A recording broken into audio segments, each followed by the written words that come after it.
Hi friends, అందరూ ఎలా ఉన్నారు? బాగున్నారా? దేవుని కృప వల్ల నేను బాగున్నాను. మీరు కూడా బాగున్నారు అనుకుంటున్నాను. ఈరోజు నేను మీకు ఒక మంచి పచ్చడి చేసి చూపిద్దాం అనుకుంటున్నాను. ఈ పచ్చడి అందరికీ తెలిసిందే, కానీ నేను మళ్ళీ మీకు చూపిద్దాం అనుకుంటున్నాను. నేను ఏ స్టైల్లో చేస్తానో మీకు చెప్దామని. మరి వేరుశనగకాయ పప్పు పచ్చడి నేను ఈరోజు చేసి చూపిస్తాను. దానికి కావాల్సిన పదార్థాలు చెప్తానండి. వేరుశనగకాయ పప్పులు 1 కప్పు, పచ్చిమిరపకాయలు 20, టమాటో 4, చింతపండు కొంచెము, 5 తెల్లగడ్డ రెబ్బలు, 1 ఆనియన్ పెద్దది, సాల్ట్. ఈ పచ్చడి నేను ఎలా చేస్తానంటే రోట్లో దంచి చూపిస్తాను. మిక్సీలో వేస్తే బాగుండదు. రోట్లో దంచుకుంటే చాలా టేస్టీగా ఉంటుంది, తెలుసా అండి మీకు? ఇప్పుడు ఎవ్వరూ రోట్లో దంచడం లేదు, త్వరగా అయిపోతుందని మిక్సీలో వేసేస్తున్నారు. కానీ కొంచెం కష్టపడితే రోట్లో దంచుకొని తింటే ఎంత టేస్టీగా ఉంటుందో తెలుసా అండి.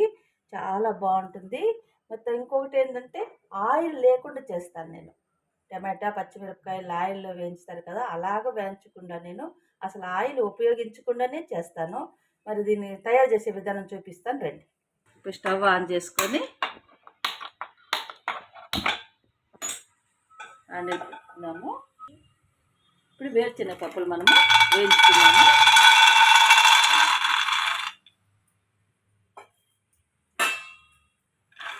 బాగా దోరగా వేయించుకుందాం. మంచిగా వేగితే పచ్చడి కూడా మంచి వాసన వస్తుంది.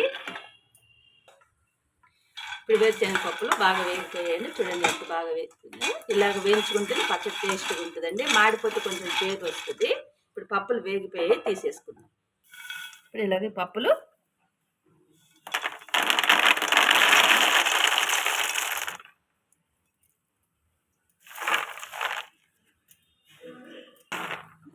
వేరుశనగ పప్పులు కొంచెం చల్లారే వరకు పక్కన పెడతాము. పచ్చిమిరపకాయలు టమాటాలు మనము పచ్చడికి రెడీ చేసుకుందామండి.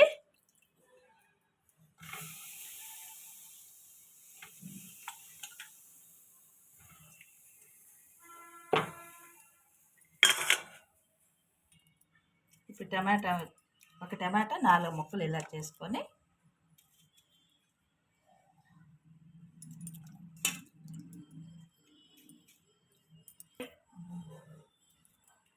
అన్ని టమాటాలు ఇలాగ 4 ముక్కలే చేసుకోవాలి. ఇప్పుడు స్టవ్ మీద పెట్టుకుందామండి. ఇప్పుడు మనం ఆయిల్ వేయకుండా వేయించుతున్నాం కదా, ఇవి 1 గ్లాసు వాటర్ వేద్దాము. వాటర్ ఎందుకు వేసానంటే ఆయిల్ వేయం కాబట్టి చక్కగా ఆయిల్లో ఫ్రై అవుతుంది. ఆయిల్లో ఉడుకుతాయి పచ్చిమిరపకాయలు టమాటాలు. ఉడికిన తర్వాత అదే వాటరు మనం పచ్చళ్ళు వేసుకున్నామంటే పచ్చడి చెడిపోకుండా ఉంటుంది, ఎందుకంటే వేడి నీళ్ళు కాబట్టి బాగుంటుంది. టమాటాలు పచ్చిమిరపకాయలు బాగా ఉడుకుతున్నాయి కదండి. 1 టేబుల్ స్పూన్ కల్లుప్పు వేసుకుందామండి. ఉడికేటప్పుడు వేస్తే బాగుంటుంది. కల్లుప్పే వాడితే బాగుంటుందండి, కూరలకు కానీ చట్నీలకు కానీ. బాగా బాయిల్ అవ్వండి. దీనిలో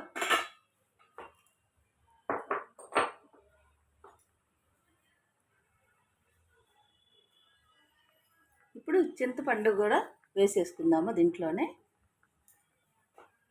ఇప్పుడు మూత పెట్టి ఉడకనిస్తామండి. ఇప్పుడు చక్కగా ఉడికిపోయాయండి పచ్చిమిరపకాయలు టమాటాలు చింతపండు. ఇప్పుడు స్టవ్ ఆపేసేసుకొని దించేసుకుందాము. ఇప్పుడు వేరుశనగపప్పు వేయించి పెట్టుకున్నాం కదండి, ఇలాగ పొట్టు తీసుకొని ఇలా శుభ్రం చేసుకున్నాము. ఇప్పుడు రోట్లో వేసుకుందాము.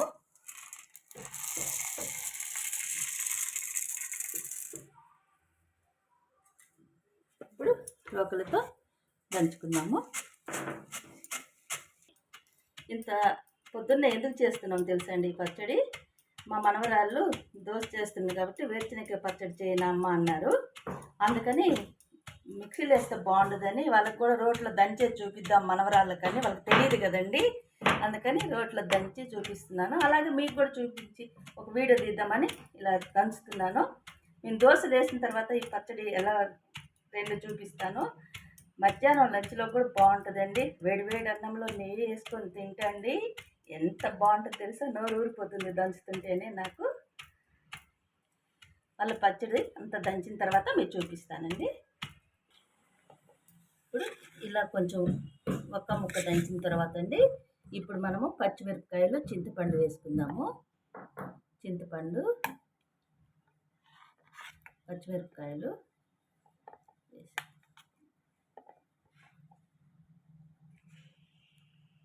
చింతపండు పచ్చిమిరపకాయలు వేసుకున్నాం కదండి. ఇంకా కొంచెం కల్లుప్పు వేసుకుందాము. టమాటాలు పచ్చిమిరపకాయలు ఉడకబెట్టేటప్పుడు 1 స్పూన్ వేసాను. మళ్ళీ ఇప్పుడు కొంచెం వేసుకున్నాము.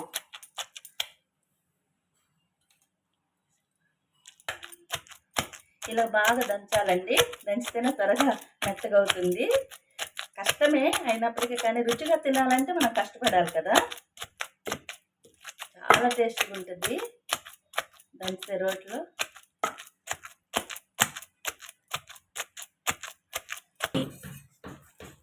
తెల్లగడ్డ పులుసు పెట్టుకున్నాం కదండి, అది వేసేసుకుందాం.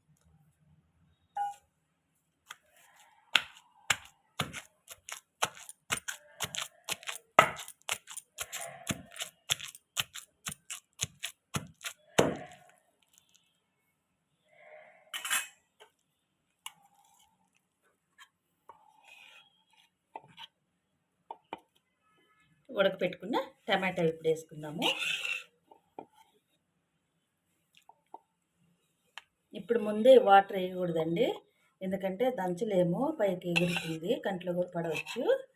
అందుకని లాస్ట్లో ముందు టమాటా అంత దంచిన తర్వాత అప్పుడు వాటర్ వేయాలి.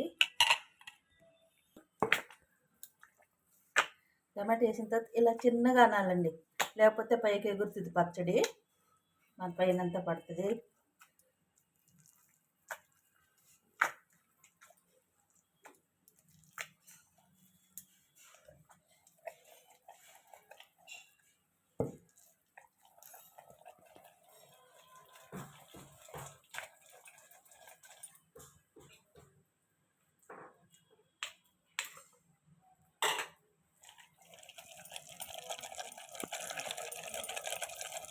అంటే బాగా వస్తుంది.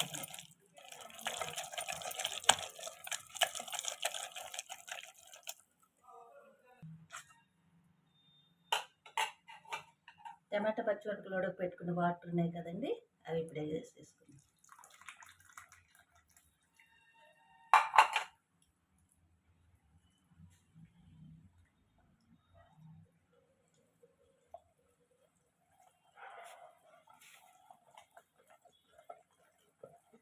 వాటర్ వేసిన తర్వాత దంచకుండా ఇలా చిన్నగా తిప్పాలి. మిక్సీలో వేసుకుంటే ఇంత టేస్ట్ రాదు కదండి, త్వరగా అయిపోతుంది కానీ నోట్లో నోరునొట్టు ఉండదు కదా. పచ్చడి 1 వారమైనా ఉంటుందండి, మనం జాగ్రత్తగా పెట్టుకుంటే. కొంచెం వాడుకొని ఫ్రిడ్జ్లో పెట్టుకుంటే ఉంటుంది.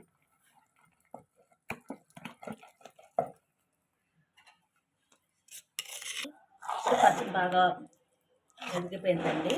ఇప్పుడు మనం అసలైన దానికి వచ్చామన్నమాట.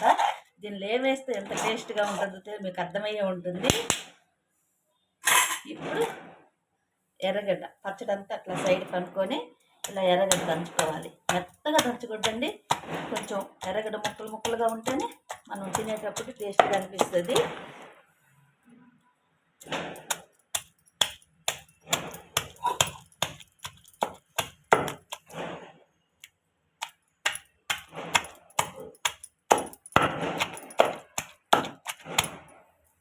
మా మనవరాలకు నోరు ఊరిపోతుందండి, త్వరగా దంచమంటున్నారు. ఇద్దరు నా పక్కనే కూర్చొని ఉన్నారు.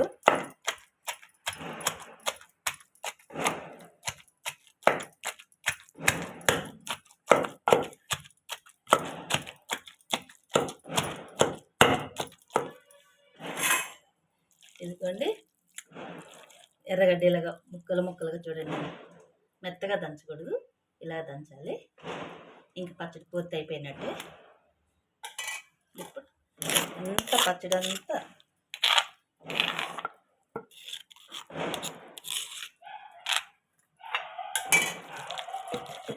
ఎర్రగడ్డ అంతా కలిసేలాగా ఇలా కనుక్కోవాలి.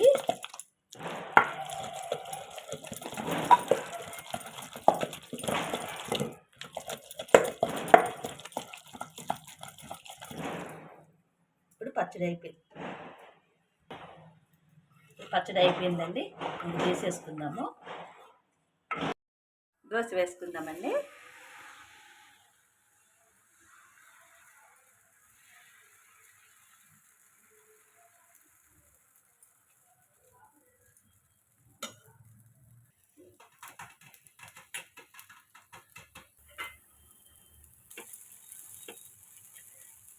వేసుకున్న దోశ పిండేనండి ఇది.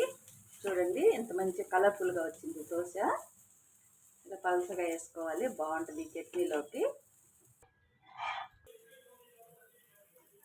వేడి వేడి దోశలు వేరుశనగకాయ పచ్చడి రెడీ అయిపోయిందండి. ఇంక తిందాం రండి.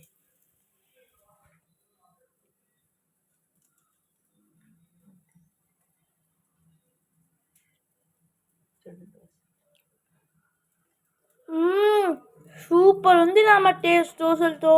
థ్యాంక్ యూ చిట్టి. మీకు కానీ మా నాన్నమ్మ వీడియోస్ నచ్చినట్లయితే please like, share and subscribe to our channel. Thank you.